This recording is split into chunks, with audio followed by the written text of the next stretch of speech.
여러분 주위를 한번 둘러보십시오. 뭐 좀 달라진 게 없습니까?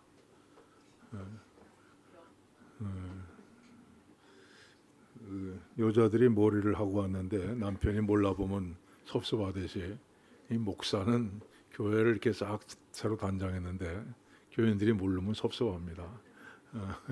벽공사를 새로 했어요. 그동안에 한 10년 쓰다 보니까 더러워져 가지고 여기저기 뭐 얼룩도 지고 해서, 근데 이제 문제는 벽공사를 하고 나서 보니까 천장에 더럽다고요. 천장이 왜 이렇게 더럽지? 그전에 몰랐는데, 그리고 바닥을 보니까 이 바닥도 왜 이렇게 마루가 신통치 않은 것 같아, 이런 생각이 들었습니다. 하여튼 언제고 하여튼 차차차차 공사를 해나갈 겁니다. 사람이나 뭐 건물이나 계속해서 이렇게 보수하고 하지 않으면 나중에 못 쓰게 되고, 자주 보수를 해줘야 유지가 잘 되는 건 마찬가지인 것 같습니다. 자, 오늘 본문은요, 여호와의 사자가 길갈에서 복임으로 올라왔다, 이렇게 시작합니다. 여러분이 성경에서 성경 읽다가 이렇게 여호와의 사자 이런 단어가 나오면 주의를 해서 보실 필요가 있습니다. 자, 모세가 광야에서 양을 치다가 떨기나무에 불이 붙은 것을 발견합니다. 여호와의 사자가 떨기나무 가운데로부터 나오는 불꽃 안에서 그에게 나타나시니라. 그러니까 여호와의 사자가 떨기나무 불꽃 속에서 나타나셨다 얘기합니다. 그런데 그 다음 구절에는 이렇게 기록됐습니다. 여호와께서 그가 보려고 돌이켜 오는 것을 보신지라 하나님이 떨기나무 가운데서 그를 불러 이르시되 모세야 모세 하시매. 그러니까 여호와의 사자와 여호와 하나님을 같은 분으로 표현을 합니다. 자, 아브라함의 아내 사라가 몸종 하갈을 학대할 때 이 하갈이 도망을 칩니다. 그때 여호와의 사자가 나타나서 하갈에게 집으로 돌아가라 하면서 이렇게 얘기합니다. 여호와의 사자가 또 그에게 이르시되 내가 내 씨를 크게 번성하여 그 수가 많아 셀 수 없게 하리라. 내가 내 씨를 크게 번성하게 하겠다, 이렇게 말씀합니다. 여기서도 여호와의 사자는 여호와 하나님과 자신을 동일시합니다. 또 여호와의 사자는 기드온에게도 나타납니다. 여호와의 사자가 기드온에게 나타나 이르되 큰 용사여 여호와께서 너와 함께 계시도다. 근데 그 뒤에 이어지는 구절에서는 이렇게 말씀합니다. 여호와께서 그를 향하여 이르시되 너는 가서 이 너의 힘으로 이스라엘을 미디안의 손에서 구원하라. 내가 너를 보낸 것이 아니냐. 역시 여호와의 사자와 여호와 하나님이 같은 분이라고 말씀합니다. 여호와의 사자가 삼손의 아버지 마노아에게 나타났습니다. 그래서 마노아는 여호와의 사자의 이름이 뭐냐고 묻습니다. 그래서 여호와의 사자가 이렇게 대답합니다. 여호와의 사자가 그에게 이르되 어찌하여 내 이름을 묻느냐. 내 이름은 기묘자라 하니라. 자, 그런데 이사야서를 보면 이런 말씀이 있습니다. 이는 한 아기가 우리에게 낳았고 한 아들을 우리에게 주신 바 되었는데 그의 어깨는 종살을 메웠고 그의 이름은 기묘자라 모사라 전능하신 하나님이라 영존하신 아버지라 평강의 왕이라 할 것임이라. 여러분, 그래서 구약 성경에 나타난 여호와의 사자는 천사가 아닙니다. 여호와의 사자란 바로 성육신 하시기 전 시간과 공간을 초월해서 나타나신 예수님, 바로 성자 하나님이십니다. 자, 오늘 본문에서 여호와의 사자는 이렇게 말합니다. 내가 너희를 애굽에서 올라오게 하여 내가 너희 조상들에게 맹세하신 땅으로 들어가게 하였으며 또 내가 이르기를 내가 너희와 함께한 언약을 영원히 어기지 아니하리니.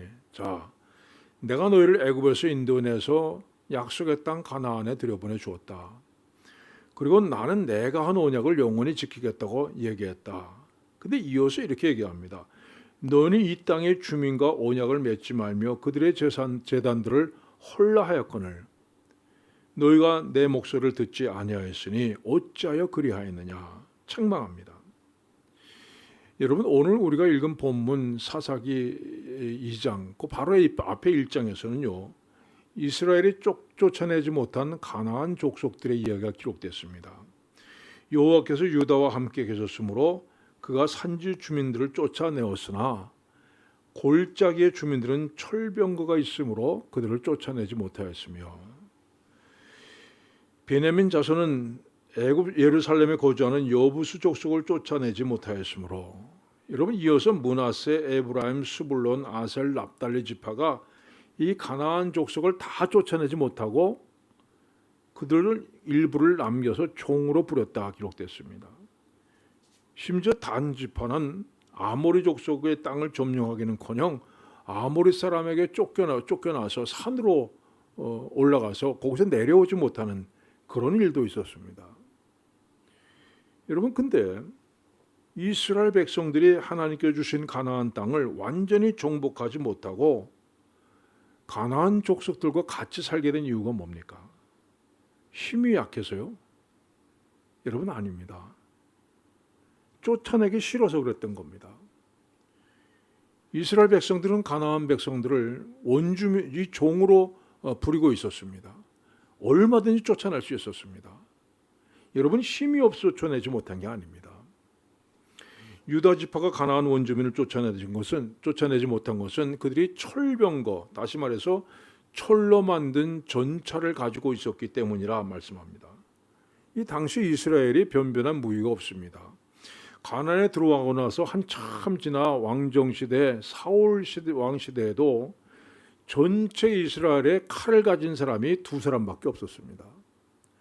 성경은 이렇게 얘기합니다.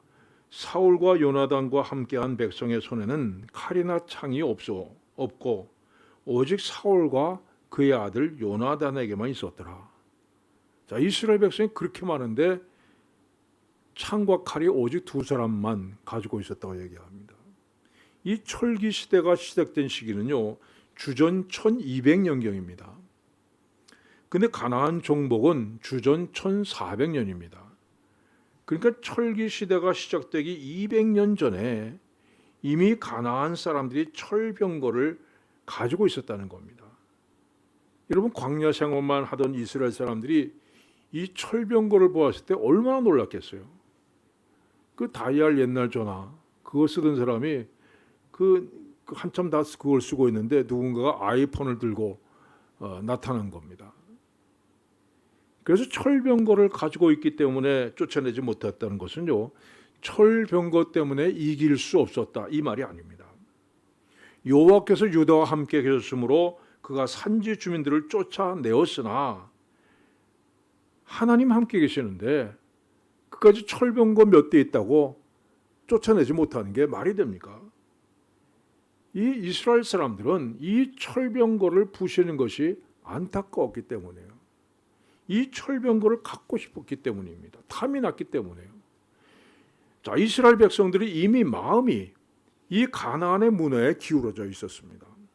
그들 마음속에 이미 가나안의 신이 자리 잡기 시작한 겁니다. 자, 이스라엘 백성들이 광야 생활을 하느라 다 광야에서 태어난 백성들 아닙니까? 농사 짓는 법을 모릅니다. 그래서 가나안에 정착해서 농사를 짓기 위해서는 가나안 사람들의 도움이 필요했습니다. 하나님도 이걸 알고 계셨어요. 그래서 이렇게 말씀하십니다. 그 땅이 황폐하게 되므로 들짐승이 번성하여 너희를 해할까 하여 1년 안에는 그들을 내 앞에서 쫓아내지 아니하고 내가 번성하여 그 땅을 기업으로 얻을 때까지 내가 그들을 내 앞에서 조금씩 쫓아내리라. 1년을 유예기간을 주신 겁니다.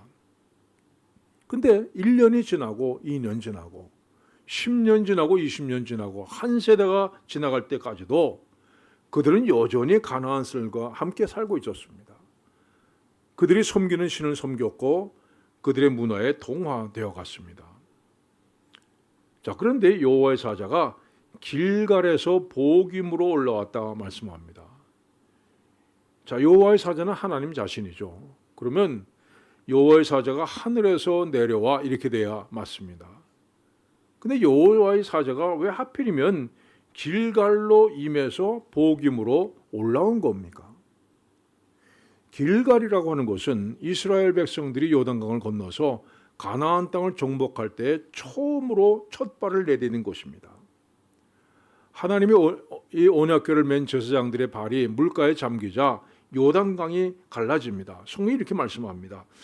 여호와의 언약궤를 맨 제사장들은 요단 가운데 마른 땅에 굳게 섰고 그 모든 백성이 요단을 건너기를 마칠 때까지 모든 이스라엘은 그 마른 땅으로 건너갔더라. 자, 언약궤가 요단강 가운데 서자 강물이 완전히 말랐다 얘기합니다. 그러니까 이스라엘 백성들이 요단강을 마른 땅처럼 걷는 것은 오로지 언약궤 때문입니다. 여러분, 언약이란 뭡니까? 하나님의 약속입니다. 하나님께서 아브라함에게 이렇게 약속하셨습니다.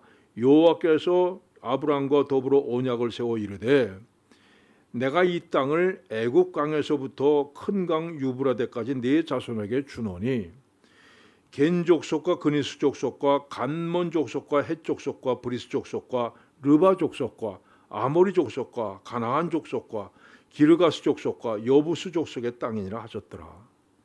여러분, 이 족속들은 전부 다 가나안 땅에 살고 있는 족속들입니다. 하나님께서 아브라함에게 내 후손들이 가나안 땅을 차지하게 될 것이다. 그리고 구체적으로 말씀하십니다. 이 족속을 쫓아내고 이 족속을 쫓아내고 이 땅을 너희가 차지하게 될 것이다 약속하셨습니다. 그래서 여러분, 이스라엘 백성들이 요단강을 마른 땅처럼 건너서 가나안에 들어올 수 있는 것은 그 땅을 주시겠다는 하나님의 약속 때문입니다. 자, 그래서 여호수아는 요단강에서 가져온 12개의 돌로 길갈이라고 하는 곳에 기념비를 세웁니다. 이것이 여호와의 사자가 길갈에서부터 온 이유입니다. 자, 너희가 요단강을 건너서 가나안에 들어온 것은 너희 힘으로 너희 능력으로 된 것 아니다. 온전히 하나님의 약속 때문에 요단강을 마른 땅처럼 건너오고 가나안에 들어오게 된 것을 기억하라는 그런 뜻입니다. 또 여호와의 사자가 길갈에서 복임으로 왔다 얘기합니다.